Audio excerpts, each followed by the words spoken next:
Queridos amigos y internautas, ya estamos de regreso el día de hoy y le doy la más cordial de las bienvenidas como cada viernes al profesor Antonio Álvarez Maestro. Profesor, muy buenas tardes, ¿cómo se encuentra el día de hoy? Contento de estar aquí con mi amigo Salvador y sobre todo en este programa con una teleaudiencia tan generosa. Por supuesto, profesor, el día de hoy pues, bueno, vamos a buscar el tema ¿todo tiempo pasado fue mejor? Pues es una pregunta que cada uno de nosotros debería plantearse y responderse. Yo recuerdo a mis abuelas, ambas decían, aunque una era de Veracruz y otra era de Durango, ambas afirmaban que los que terminaban la primaria en sus épocas tenían tanta o más preparación que los preparatorianos o incluso hasta gente que ya estaba estudiando una carrera. Eso pues me molestaba pues porque yo en ese momento pues era la generación nueva, sí. Pero muchas veces he escuchado aquello de que todo tiempo pasado fue mejor. Y ciertamente hay algunos rubros, algunas facetas de la vida donde ha habido involución o empeoramiento, y también tenemos que reconocer que a costa de la cantidad, de la masificación, se ha perdido calidad. Por ejemplo, antes era raro la persona que hacía estudios universitarios, era rara la persona, había pocas personas que tenían estudios universitarios.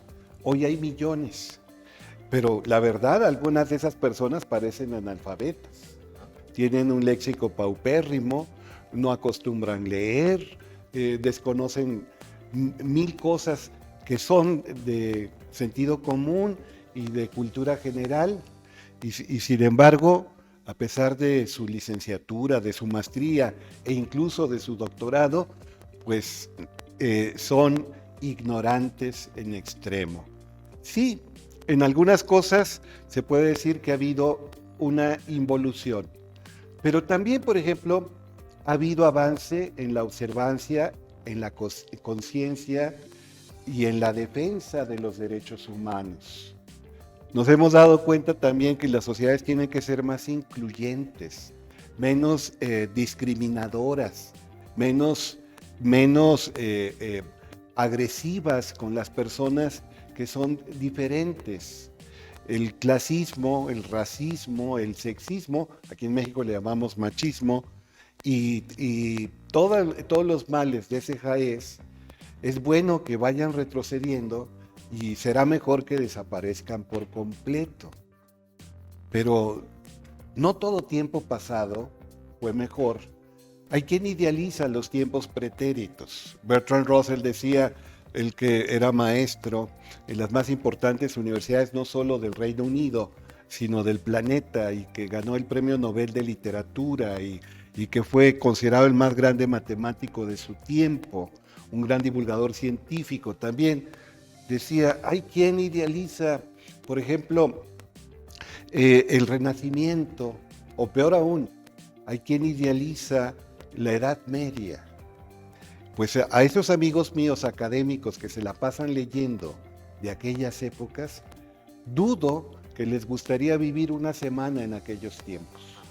Por la falta de higiene, por la falta de medicina, por la falta de recursos, por los peligros, por la violencia exacerbada, por el fanatismo, por el oscurantismo. Por supuesto que había cosas positivas, pero no idealicemos el pasado sin darnos cuenta que todo tiene su pro y su contra. Absolutamente todo lo que existe tiene sus bemoles, como dicen los rancheros de México, sus asegúnes, sí. Por supuesto. Ya que hablé de un inglés, Bertrand Russell, uno de los intelectuales más completos del siglo XX, pues hubo otro intelectual, también británico, llamado Charles Dickens. Sus novelas eran leídas con gusto por miles y miles de personas y se mandaban en partes, era novela de folletín, se publicaban en 20 partes, en 15 partes sus grandes novelas, Oliver Twist, por ejemplo, Historia de dos ciudades, la canción de Navidad, en fin, se publicaban en partes, sobre todo la narrativa extensa. Y es fama que en los muelles de Nueva York se amontonaban centenares de personas esperando el arribo del transatlántico, que entre otras cosas transportaba la narrativa de Dickens.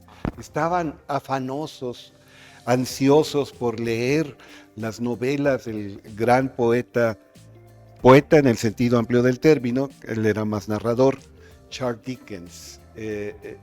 Y bueno, ¿por qué cito a Dickens?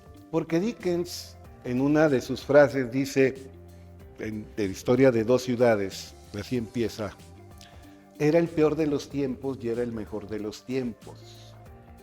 Era la primavera de la esperanza y era el invierno de la desesperación.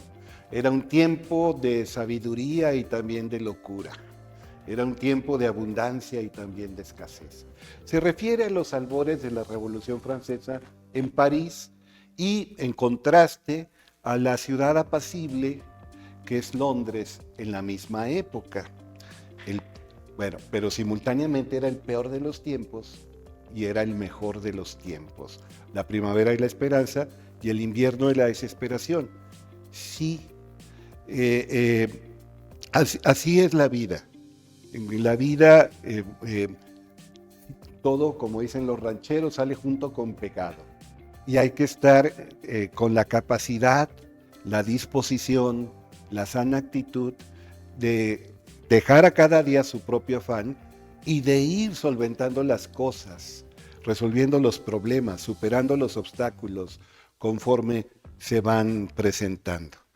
¿Quién niega, por ejemplo? Mencioné uno de los progresos que en comparación con épocas antiguas es superior y infinitamente, no hay comparación, la observancia de los derechos humanos y la conciencia de que es necesario promoverlos, preservarlos, defenderlos a toda costa. Hay muchas cosas que faltan, por supuesto estamos lejos a donde deberíamos, de donde deberíamos llegar, pero también, por ejemplo, el avance tecnológico, el avance científico, el avance académico y cultural en general, que el hombre haya llegado a las cimas con S, es decir, las hondonadas más profundas del océano, la fosa de las Marianas, pero también haya llegado a la cima del Everest y de los 8000, que son todas esas montañas que superan los 8000 metros de altura, que el hombre haya llegado a la luna, que esté explorando el espacio exterior, que conozca gran parte ya del código genético. El proyecto Genoma Humano es una conquista extraordinaria. Se sigue avanzando y se seguirá avanzando, pero esto es tan importante como en su momento fue el descubrimiento de América. Y de hecho va a tener más impacto, y no solo para la medicina, sino también para la posible eugenesia, el mejoramiento sustantivo, cualitativo de las capacidades del ser humano, tanto a nivel de especie como a nivel individual, filogenéticamente y ontogenéticamente. Por otra parte, ha avanzado la depredación de la naturaleza, el medio ambiente se ha abusado por miles de años del entorno, hemos atacado los ecosistemas, muchas especies de la flora y la fauna se han extinguido o están al borde de la extinción, y tenemos que ponernos las pilas y cuidar la naturaleza, la casa común. Ecología, mi estimado Salvador, viene de oikos, que significa en griego casa. Entonces, sí, tenemos que cuidar la casa de todos nosotros, que compartimos con muchas especies, con muchos otros seres vivientes. Y si no lo hacemos, en el pecado nos irá la penitencia. El calentamiento global, el cambio climático y sus consecuencias ya las estamos sintiendo. Y tenemos que tener una vida más sobria, más austera, más respetuosa del entorno, ser menos consumistas, darnos cuenta que los bienes vivos merecen todo nuestro respeto. Todo tiempo pasado fue mejor, en algunas cosas sí, en otras cosas no. Ha habido evolución y ha habido progreso, aunque insisto, en algunas facetas también ha habido involución, degradación. Como dicen los expertos en física, la entropía es una constante universal. Hay entropía en mil cosas, es la segunda ley de la termodinámica. Pero bueno, hablé de la humanidad, pero podríamos hablar de cada individuo. Más bien, pensar también en el individuo de la especie humana. En talleres de desarrollo humano, en la mayoría de los talleres, cuando una persona se compromete con la búsqueda, con el crecimiento, pues tiene que participar en varios talleres. Y uno de los talleres normalmente es un taller de la recuperación de la experiencia personal. Percatarse de las decisiones, acciones, omisiones de la historia personal que han tenido un gran impacto en la vida propia. Pues claro que sí. Tenemos la capacidad de conectar los puntos, decía Steve Jobs, el creador de Apple y de Macintosh. Podemos ver la conexión de los puntos en retrospectiva. Ojalá los pudiéramos ver en prospectiva. Bueno, es necesario tener esa retrospectiva, porque eso también incrementa la conciencia. A los profesores universitarios, a los docentes de otros niveles, también los invitan a participar en talleres de desarrollo docente. Claro. Y uno de tantos talleres es recuperación de mi práctica docente. Darme cuenta cómo era yo como profesor cuando empecé.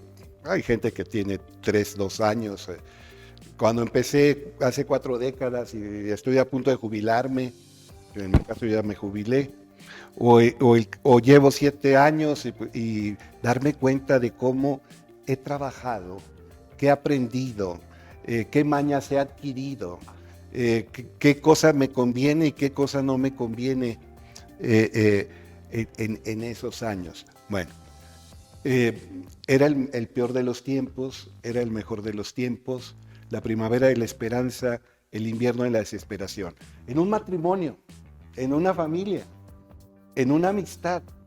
Recientemente murió mi mejor amigo, el profesor Luis Aspe, y bueno, fue una amistad de 1982 hasta finales del 2023. Es mucho tiempo, casi 4 décadas. Y por supuesto, hubo de todo. Hubo armonía, hubo disensos, incluso conflictos. Él cambió, yo cambié, todos cambiamos. Como dice el poema de Pablo Neruda, nosotros los de entonces ya no somos los mismos. Y la única constante es el cambio, decía Heráclito de Éfeso, Panta rei onden manei. Y el budismo insiste en que una fuente de infelicidad es querer que no cambie, que no haya cambio. Preservar lo bueno así como lo hemos percibido, y eso es imposible. Todo cambia para bien y para mal. Pero a final de cuentas, todo contribuye para bien de los que aman el bien. no quise ponerme teológico, pero pues hay un bien supremo. Entonces, con la mejor actitud y con la mirada fresca y dándonos cuenta que cada día es una oportunidad de rehacernos, cada día nacemos, cada día es una experiencia diferente, pues podemos convertir la vida en una bendición. Esa pregunta de que todo tiempo pasado fue mejor, yo la vinculo con otra. ¿Hay vida más allá de esta vida? Tras morir, ¿hay otra vida? Yo soy creyente y yo sostengo que sí, pero es más importante y más urgente que haya vida antes de la muerte, que haya vida en esta vida. Si yo trabajo mi presente, mi futuro será mejor. Y también mi pasado, que se va a ir acumulando, va a ser más hermoso de evocar. Y las experiencias siempre van a ser más ricas, que van a permitir la evolución. Entonces, todo tiene sus asegúnes, no hay que condenar en extremo, ni hay que idealizar de manera radical las épocas antiguas, tanto a nivel social como a nivel individual. Pues creo que también, como se menciona, recordar pues es volver a vivir, al menos un momento, al menos dentro de la mente, y pues también como ya lo mencionaba, pues dependiendo qué tiempo pasado recordemos, puede haber sido mejor, o quizás hay algunos que no queremos recordar, por ahí algunas cositas que han pues sido tanto desagradables, pero también momentos agradables, entonces todo está en nuestra memoria, y nada, hay que recordar. Sí, sí, no, hay que entrar en contacto con lo que somos, con lo que hemos sido, hay que aceptar la vida de manera plena, y el dolor puede redimir, y darnos cuenta de los errores nos lleva a vivir mejor. Entonces, no le saque, no le saque, recupere su experiencia personal, atrévase a ver lo que ha sido su vida, sabiendo que el punto de poder siempre es el presente. Y le agradecemos muchísimo por esta tan valiosa intervención que nos tiene viernes a viernes. Pues lo esperamos la próxima semana. Espero en Dios que sí. Gracias, profesor.